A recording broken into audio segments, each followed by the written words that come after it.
అందరికీ నమస్కారం. నేను మాట్లాడుతున్నది Shiva info hub YouTube channel నుంచి. మన ఛానల్ కొత్తగా వచ్చిన వారు ఎవరైనా ఉంటే సబ్స్క్రైబ్ చేయండి. సమాచారం మీకు నచ్చినట్లయితే తప్పనిసరిగా లైక్ సింబల్ని లైక్ చేయండి. ఏమైనా సందేహం ఉన్నట్లయితే కామెంట్ చేయండి. అయితే ఇప్పుడు మనం ఒక కొత్త విషయం చెప్పాలనుకుంటున్నాం. అది ప్రభుత్వం నుంచి ఎవరైతే కళాశాలకు సంబంధించి 2023-24 సంబంధించి ఎవరైతే కాలేజీలో పాస్ అవుట్ అయ్యి లేదా చదువుతూ ఉండి first year, second year, third year, fourth year ఇందులో ఏదో ఒక ఇయర్ 2023-24 సంవత్సరాలు చదివినట్లయితే వాళ్ళందరికీ ప్రతి ఒక్కరికి కూడా కాలేజీ సంబంధించి గ్రామ మరియు వార్డు సచివాలయంలో బయోమెట్రిక్ వేయాలని చెప్పి మీ అందరికీ ఫోన్ చేసి చెప్పడం జరిగింది. దీనికి సంబంధించి ఒక సమాచారం అనేది మీకు చెప్పడం జరుగుతుంది. ఇదేంటంటే గత ప్రభుత్వం ఎప్పుడైతే ఎలక్షన్ కోడ్ ఈ మూమెంట్లో ఉందో అప్పుడు ప్రతి ఒక్కరు కూడా ఒక టర్ము ట్యూషన్ ఫీజు అనేది అమౌంట్ అనేది ప్రభుత్వం ఈ యొక్క మదర్ జాయింట్ అకౌంట్లోని లేదంటే స్టూడెంట్ అకౌంట్లో అనేది అమౌంట్ పంపించడం జరిగింది. ఆ ట్యూషన్ ఫీజు అమౌంట్ మళ్ళీ కొంతమంది చాలామందికి కాలేజీ కట్టేస్తారు. అది కాలేజీ కట్టవలసిన అమౌంట్ అనమాట. అట్ ద సేమ్ టైం మిగతా అమౌంట్ అనేది కాలేజీ వాళ్ళకి ప్రభుత్వం అనేది ఈ ఎలక్షన్ కోడ్ ఈ కారణాల వల్ల వేయలేకపోయింది. ఇప్పుడు ఏంటంటే అటువంటి వారందరికీ కూడా ఈ పెండింగ్ బకాయిలు అనేది కూడా ప్రభుత్వం అనేది ఈ మళ్ళీ కాలేజీలకి లేదంటే మీరు సొంతంగా కలిసినట్లయితే మీ అకౌంట్కి వేయాలనే ఉద్దేశంతో ప్రభుత్వం ఈ యొక్క బయోమెట్రిక్ విధానం అనేది వేయాలని చెప్పి ప్రతి ఒక్కరికి సమాచారం చెప్పడం జరిగింది. దీనికి సంబంధించి ఏంటంటే ఆర్టీఎఫ్ ట్యూషన్ ఫీజు ఏదైతే కాలేజీకి సంబంధించి ఒక కాలేజీలోని 30,000 ఫీజు ఉన్నట్లయితే అందులో బస్ ఫీజు ఉంటుంది, తర్వాత బుక్స్ ఫీజు ఉంటుంది, బిల్డింగ్ ఫీజు ఉంటుంది. ఇదేమీ కాకుండా ట్యూషన్ ఫీజు ఏదైతే ఉందో దానికి సంబంధించి మాత్రమే ప్రభుత్వం అనేది అమౌంట్ అనేది రిలీజ్ చేస్తుంది. అంటే ఒక కళాశాలకు మీరు కాలేజీ యాజమాన్యంతో మాట్లాడకుండా మొత్తం అన్ని రకాల సర్వీసులతో చూసుకున్నట్లయితే 30,000 ఉంటే ప్రభుత్వం దానికి సంబంధించి ట్యూషన్ ఫీజు 20,000 మాత్రం ఇచ్చినట్లయితే అది 3 నుంచి 4 టర్ముల వైజ్గా పేజ్ వైజ్గా ఇవ్వడం జరుగుతుందండి. అందులో ఒక పేజ్ అనేది గత ప్రభుత్వం అనేది గతంలో ఇవ్వడం జరిగింది. ఇప్పుడు మిగతా పేజెస్ అమౌంట్ అనేది కొన్ని కారణాల వల్ల ఎలక్షన్ కోడ్ ఇవన్నీ ఉండడం వల్ల అప్పట్లో రిలీజ్ చేయకపోయింది. దీనికి సంబంధించి ఇప్పుడు ఇవ్వాలనే ఉద్దేశంతో ఇవ్వడం జరిగింది. దీనికి చాలామంది ఏంటంటే కాలేజీ యాజమాన్యం వారు ఏం చేస్తారంటే మీకు ప్రభుత్వం అనేది మళ్ళీ మీకు అమౌంట్ వేసేస్తుంది అని చెప్పి మీ దగ్గర ఏవైతే సొంత అమౌంట్ ఉందో మీ సొంత డబ్బులు అనేది ఎవరైతే కట్టేసి ఉన్నారో కాలేజీ వాళ్ళందరికీ కూడా ఇప్పుడు ఎవరైతే కట్టేసి ఉన్నట్లయితే కట్టిన తర్వాత వాళ్ళకి ఫీజు రిసిప్ట్లు ఉంటాయి. కొంతమంది ఆన్లైన్ పేమెంట్ చేశారు కళాశాలకి సంబంధించి యొక్క స్టూడెంట్ లాగిన్ ద్వారా. కొంతమంది ఆఫ్లైన్ పేమెంట్ చేసిన తర్వాత వాళ్ళు రిసిప్ట్ తీసుకుంటారు. డేటు ఏ రోజు కట్టారు, ఆ యొక్క స్టూడెంట్ పేరు, దాని యొక్క registration number, year, first year, second year అన్నీ కూడా అది పర్టికులర్స్ అన్నీ కూడా అందులో ఉంటాయి. తర్వాత కాలేజీ సంబంధించి స్టాంప్ అయితే స్టాంపు, ప్రిన్సిపల్ సిగ్నేచర్ అయితే సిగ్నేచరు అందులో ఉంటుందండి. ఈ రిసిప్ట్లు ఏవైతే ఉన్నాయో ఈ రిసిప్ట్లు అన్నీ కూడా మా యొక్క వెల్ఫేర్ అండ్ ఎడ్యుకేషన్ అసిస్టెంట్ గ్రామ స్థాయిలో, వార్డు స్థాయిలో వచ్చేసరికి ward education and data processing secretary వారు ఉంటారండి. వారికి ఒక మొబైల్ యాప్ అనేది జ్ఞానభూమి మొబైల్ యాప్ అనేది ఇవ్వడం జరిగింది. ఆ జ్ఞానభూమి మొబైల్ యాప్లోని లేదా జ్ఞానభూమి V2 అని చెప్పి ఒక వెబ్సైట్ ఉంది. ఈ కాలేజీ సంబంధించిన స్టూడెంట్స్ యొక్క ఈ స్కాలర్షిప్ డీటెయిల్స్ అన్నీ కూడా అందులో ఉంటాయి. అందులోని కానీ ఈ యొక్క ఫీజు రిసిప్ట్లు దానికి సంబంధించిన డేటు డీటెయిల్స్ అన్నీ కూడా అందులో ఎంటర్ చేసి అందులో స్టూడెంటు లేదా మదర్ యొక్క బయోమెట్రిక్ ఎవరో ఒకరిది వేసి యొక్క ప్రక్రియ అనేది పూర్తి చేయడం జరుగుతుంది. ఈ ప్రక్రియ ఎలా పూర్తి చేస్తారో ఏంటని చెప్పి మీకు స్టెప్ బై స్టెప్ వివరించడం జరుగుతుంది. ప్రతి ఒక్కరు కూడా ఈ యొక్క ఛానల్ సబ్స్క్రైబ్ చేయడం మర్చిపోకండి. మొదటగా గ్రామ మరియు వార్డు స్థాయిలో వెల్ఫేర్ అండ్ ఎడ్యుకేషన్ అసిస్టెంట్ యొక్క లాగిన్ ఓపెన్ చేసిన తర్వాత వారికి ఒక ఆప్షన్ చూపించడం జరుగుతుందండి. అందులో వచ్చేసరికి ఏరియర్ సర్వే 2023-24 అని చెప్పి ఆప్షన్ చూపిస్తుందండి. ఆ ఏరియర్ సర్వే 2023-24 ఆప్షన్ ఓపెన్ చేసిన తర్వాత అందులో సెక్రటేరియట్ నేమ్, అందులో ఎంతమంది స్టూడెంట్స్ మనకు సచివాలయ పరిధిలో ట్యాగ్ అయి ఉన్నారు, అందులో ఎంతమంది సర్వే కంప్లీట్ అయింది, ఎంతమంది పెండింగ్లో ఉందని చెప్పి చూపిస్తుంది. దానిలో చూపించిన తర్వాత మన పెండింగ్ ఎవరైతే ఉన్నారో అది క్లిక్ చేసిన తర్వాత అందులో ఆ యొక్క స్టూడెంట్ సంబంధించి బేసిక్ డీటెయిల్స్ ఓపెన్ అవుతుంది. మొదటగా స్టూడెంట్ నేమ్ చూపిస్తుంది, ఫాదర్ లేదా మదర్ నేమ్ చూపిస్తుందండి. తదుపరి కోర్సు నేమ్, మీరు డిప్లొమా చదివారా, ఐటీఐ చదివారా, ఇంజనీరింగ్ చేశారా, టెక్నికల్ ఎడ్యుకేషన్ సంబంధించి అనమాట. ఇంకా ఏం చదివారు. ఇంటర్మీడియట్ స్టూడెంట్స్కి అనేది ఇందులో వర్తించదండి. కేవలం టెక్నికల్ కోర్సు సంబంధించి ఎవరైతే చేశారో డిగ్రీ, గ్రాడ్యుయేషన్ కానీ, ఇంజనీరింగ్ కానీ ఈ బ్యాక్గ్రౌండ్ ఉన్న వాళ్ళకి ఈ యొక్క సర్వే అనేది చేయడం జరుగుతుంది. తర్వాత student mobile number, mother or father mobile number అనేది ఓపెన్ అవుతుందండి. దీని మీద ఏ స్టూడెంట్ అయితే సర్వే చేయాలనుకున్నారో ఆ స్టూడెంట్ డీటెయిల్స్ ఓపెన్ చేస్తే అందులో ఈ యొక్క బేసిక్ డీటెయిల్స్తో పాటు ఏ కాలేజీ అయితే చదివారో ఆ college details, mother details, student details, ఏ కోర్స్ ఇయర్ అంటే కోర్స్ ఇయర్ వచ్చేసరికి 2023-24 సంవత్సరం సంబంధించి ఆ సంవత్సరంలో మీరు ఏ కోర్స్ చేశారు అనే సంబంధించి కోర్స్ ఇయర్ వస్తుంది. తర్వాత అప్లికేషన్ ఐడి వస్తుందండి. తర్వాత అడ్మిషన్ డేట్ 2023-24 సంబంధించి ఏ నెల ఏ రోజు మీరు అడ్మిషన్ పొందారు అంటే ఆ ఇయర్కి అన్న డీటెయిల్స్ వస్తాయండి.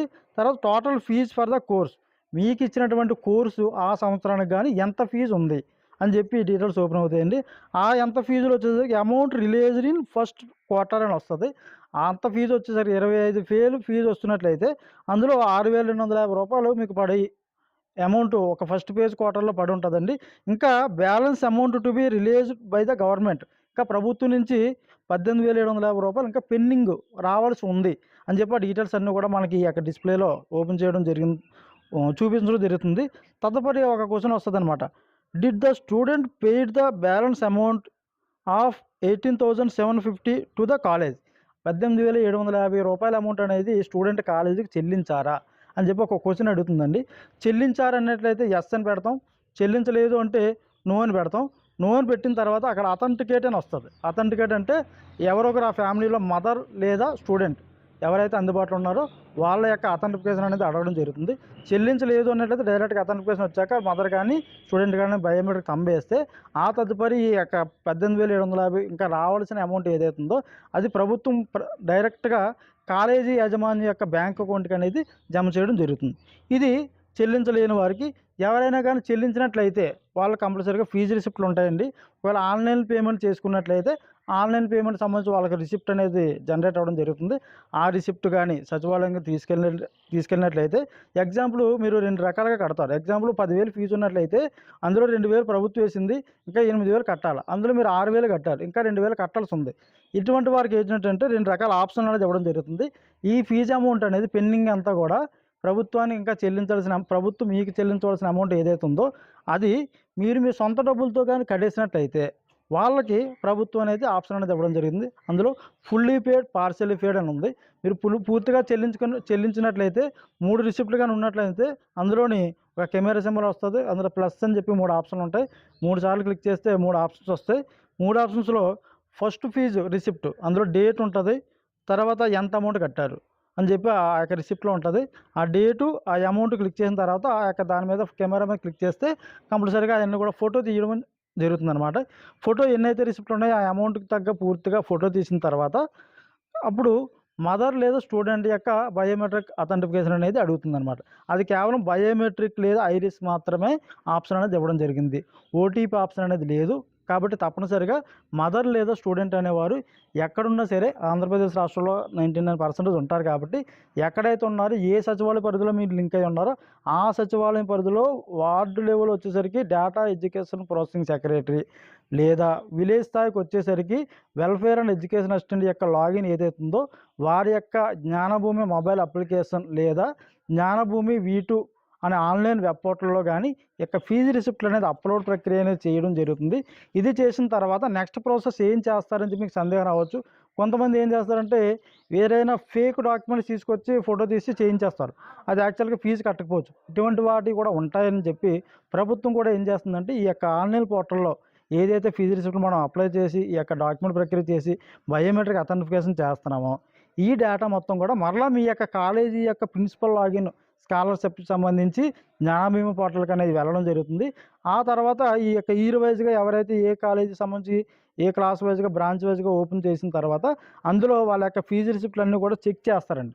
చెక్ చేసిన తర్వాత కాలేజీ వాళ్ళు ఎవరైతే ఈ యొక్క లాగిన్లో ఫీజు మొత్తం కంప్లీట్ చేస్తారో లేదని చెప్పి వాళ్ళ యొక్క లిస్ట్ ప్రకారం యాక్సెప్ట్ చేసినట్లయితే మాత్రమే ఆ అమౌంట్ ఈ యొక్క స్టూడెంట్ జాయింట్ అకౌంట్ లేదా మదర్ అకౌంట్ లేదా స్టూడెంట్ యొక్క NPCI అకౌంట్ ఏదైతే లింక్ అయ్యిందో దానికి అమౌంట్ అనేది ప్రభుత్వం వేసినప్పుడు అది డైరెక్ట్గా మీ అకౌంట్లో అనేది పడుతుంది. ఒకవేళ యాక్సెప్ట్ చేయకుండా రిజెక్ట్ కానీ చేసుకున్నట్లయితే మళ్ళీ తర్వాత దానికి సంబంధించిన ఎక్స్ప్లెనేషన్స్, డీటెయిల్స్, డాక్యుమెంట్స్ కూడా మళ్ళీ సబ్మిట్ చేసే అవకాశం ఉంటుంది. కాబట్టి ఇప్పుడు ఏదైతే సర్వే చేస్తున్నారో దానికి సంబంధించి పూర్తి సమాచారం మీరు ప్రతి ఒక్కరు కూడా తెలుసుకొని ఆ డాక్యుమెంట్స్, ఆ ఫీజు రిసిప్ట్తో మీరు సచివాలయానికి వెళ్ళి పూర్తిగా అది క్లియర్ చేసుకున్నట్లయితే తప్పనిసరిగా ఈ యొక్క ప్రక్రియ అనేది పూర్తి అయిన తర్వాత మీకు అమౌంట్ అనేది రావడం జరుగుతుంది. ప్రతి ఒక్కరు కూడా ఎక్కడెక్కడ ఉన్నా సరే ఆంధ్రప్రదేశ్ రాష్ట్రంలో ఉంటారు. కాబట్టి ఒకవేళ స్టూడెంట్ ఏదో కారణాల వల్ల ఏ ఇంటర్న్షిప్కైనా లేదంటే ఏదైనా జాబ్ పర్పస్ అని చెప్పి అకాడమిక్ ఇయర్ అయిపోయిన తర్వాత ఏదైనా హైదరాబాద్ కానీ బెంగళూరు కానీ ఎక్కడికైనా వెళ్ళిపోయి ఉండొచ్చు. వాళ్ళు వెళ్ళిపోయినప్పటికీ కూడా వాళ్ళ మదర్ విలేజ్లో ఉంటారు కాబట్టి ఒక మదర్ ఎవరైతే ఉన్నారో వాళ్ళు అథెంటిఫికేషన్ చేసినా సరే సరిపోద్ది. వాళ్ళు కానీ అందుబాటులో లేదు, రిసిప్ట్లు కానీ అందుబాటులో లేకపోతే ఆన్లైన్ పోర్టల్ ద్వారా ఏమైనా చేసినట్లయితే ఆ రిసిప్ట్లు ఏ వాట్సాప్ ద్వారా ఏ ఆన్లైన్లో పంపించి ప్రింట్ తీసుకొని అది అప్లోడ్ చేసినా సరే ఈ ప్రక్రియ అనేది పూర్తి అవ్వడం జరుగుతుంది. ఒకవేళ మదరు స్టూడెంట్ కానీ ఉన్నట్లయితే వాళ్ళ దగ్గరలో ఉన్న సచివాలయం అవకాశం లేదు కాబట్టి కంపల్సరీగా ఏదో ఒక పని నిమిత్తం మళ్ళీ మా సచివాలయంకి వెళ్ళి పూర్తి ప్రక్రియ చేసుకున్నట్లయితే తప్పనిసరిగా ఈ ప్రక్రియ పూర్తి చేసిన తర్వాత మీకు పెండింగ్ అమౌంట్ ఏదైతే ఉందో ప్రభుత్వం నుంచి రావాల్సిన అమౌంట్, గతంలో జేవిడి అని ఉండేది, ఇప్పుడు ఎంటీఎఫ్ చూసిన ఫీజు సంబంధించి పేరు అనేది ఉండడం జరిగింది. ఈ అమౌంట్ అనేది మళ్ళీ మీ అకౌంట్ అనేది రావడం జరుగుతుంది. కాబట్టి ప్రతి ఒక్కరు కూడా మీ సొంత డబ్బులు కట్టేసినట్లయితే ఆ రిసిప్ట్ల ద్వారా ప్రక్రియ పూర్తి చేస్తే ఆ అమౌంట్ మరలా మీకు వస్తుంది. సగం కట్టినట్లయితే ఆ సగం సంబంధించి ఎంతైతే కట్టారో ఆ రిసిప్ట్ల ద్వారా జనరేట్ చేస్తే సగం అమౌంట్ మీకు పడుతుంది, మిగతా సగం అమౌంట్ కాలేజీ యాజమాన్యం పడుతుంది. ఈ విధంగా మొత్తం ప్రక్రియ అయిన తర్వాత మీకు అమౌంట్ అనేది రావడం జరుగుతుంది. కాబట్టి ఈ ప్రక్రియ అంతా కూడా కంపల్సరీగా పూర్తి చేస్తే నెక్స్ట్ ప్రభుత్వం అనేది తొందరగా వేగవంతంగా ఈ అమౌంట్ అనేది ఇచ్చే ఉద్దేశం ఉంది. కాబట్టి ప్రతి ఒక్కరు కూడా మీ సచివాలయం సందర్శించి పూర్తిగా ఇవన్నీ క్లియర్ చేయవలసిందిగా తెలియజేస్తున్నాం. అట్ ద సేమ్ టైం ఇది ప్రస్తుతం మనకి ఇచ్చినటువంటి డేటా ఏదైతే ఉందో సుమారు చాలా వరకు 95% అందరికీ కూడా కేవలం బీసీ, ఓసీ స్టూడెంట్స్ మాత్రమే డేటా అనేది ఎనబుల్ చేయడం జరిగింది. ఎస్సీ, ఎస్టీ స్టూడెంట్స్ మాత్రం ఇంకా డేటా అనేది పూర్తి స్థాయిలో ఎనబుల్ చేయలేదు. ఈ ప్రక్రియ ఎవరైతే ఉన్నారో వాళ్ళు పూర్తి చేసేస్తే నెక్స్ట్ వాళ్ళది కూడా ప్రభుత్వం ఇచ్చినట్లయితే ఆ డేటా కూడా మనం ఈకేవైసీలు చేసి, ఈ అథెంటికేషన్ చేసి, ఈ ఫీజు రిసిప్ట్ ప్రక్రియను పూర్తి చేసినట్లయితే వాళ్ళకు కూడా అమౌంట్ పడుతుంది. కాబట్టి ప్రతి ఒక్కరు కూడా మన ఛానల్ సబ్స్క్రైబ్ చేయండి, లైక్ చేయండి. మీకు ఏమైనా సందేహం ఉన్నట్లయితే కామెంట్ రూపంలో తెలియజేయండి. మీకు ఇంకో సమాచారం ఏంటంటే చాలా మందికి ఒక డౌట్ వస్తుంటుంది, సార్ నేను ఫోన్పేలో అమౌంట్ చేశాను, ఫోన్పేలో కాలేజ్ సార్ పంపించానండి, వాళ్ళు ఫీజు చేస్తారు కానీ రిసిప్ట్ నేను తీసుకోలేదు సార్ అని చెప్పి అంటారు. చాలామందికి రిసిప్ట్ నేను తీసుకున్నాను సార్, అమౌంట్ పే చేస్తాను కానీ నా దగ్గర రిసిప్ట్లు ఏ కారణాల వల్ల మిస్ అయిపోయాయి సార్, ఏం చేయాలి? వీళ్ళందరూ కూడా ఏదైతే కాలేజీలో మీరు ఫీజు కట్ట అంతా చేశారో ఆ అకాడమిక్ సంబంధించి పూర్తిగా మీరు చేసినట్లయితే తప్పనిసరిగా కాలేజీ యాజమాన్యాన్ని సంప్రదించి నోట్జూ అప్లికేషన్ అని చెప్పి ఒకటి ఉంటుంది. ఆ యొక్క నోట్జూ ఫామ్ ఏదైనా ఒక నోట్జూ ఫామ్ తీసుకెళ్ళి మీ డీటెయిల్స్ అన్నీ ఫిల్ చేసి దానికి సంబంధించి కాలేజీ యాజమాన్యం స్టాంప్ సిగ్నేచర్ చేసినట్లయితే అది మా యొక్క లాగిన్లో మొత్తం కంప్లీట్ చేశారని చెప్పి ఫుల్లీ పేడ్ అని చెప్పి మీ అతనిపేరు తీసుకుని అది అప్లోడ్ చేస్తాం. మళ్ళీ కాలేజీ యాజమాన్యానికి స్టాంపు అన్నీ పెడతారు కాబట్టి వాళ్ళు చెక్ చేసి యాక్సెప్ట్ చేసేస్తే ఆ అమౌంట్ అనేది మీకు రావడం జరుగుతుంది. ఈ విధంగా నోట్జూ ఫామ్ కానీ ఫీజు రిసిప్ట్ కానీ ఈ రెండు వాటిలో ఏ ఉన్నా సరే ఈ యొక్క ప్రక్రియ అనేది పూర్తి చేయడానికి అవకాశం ఉంటుంది. కాబట్టి ప్రతి ఒక్కరు కూడా మన యొక్క సమాచారం తెలుసుకోండి. మీ పేరు 2023-24 సంబంధించి మీకు ఏమైనా ఫోన్ రాకపోయినా ఒక్కోసారి గ్రామ మరియు వార్డు స్థాయిలో వెల్ఫేర్ అండ్ ఎడ్యుకేషన్ అసిస్టెంట్ లేదా ward data education processing secretary వాళ్ళని కాంటాక్ట్ అయ్యి మీ ప్రక్రియ అనేది పూర్తి చేయవలసిందిగా తెలియజేసుకుంటున్నాను. కాబట్టి ప్రతి ఒక్కరు కూడా ఈ సమాచారాన్ని 10 మంది స్టూడెంట్స్కి ఎవరైనా ఉన్నట్లయితే షేర్ చేయండి. ఇంకా ఎవరైనా మీ మిత్రులు ఉంటే సమాచారాన్ని తెలియజేసి వారికి కూడా ఈ సమాచారం ఉపయోగపడేలా ఉండేలా మీరందరూ చూస్తారని అందరికీ తెలియజేసుకుంటూ అందరికీ నమస్కారం. జై.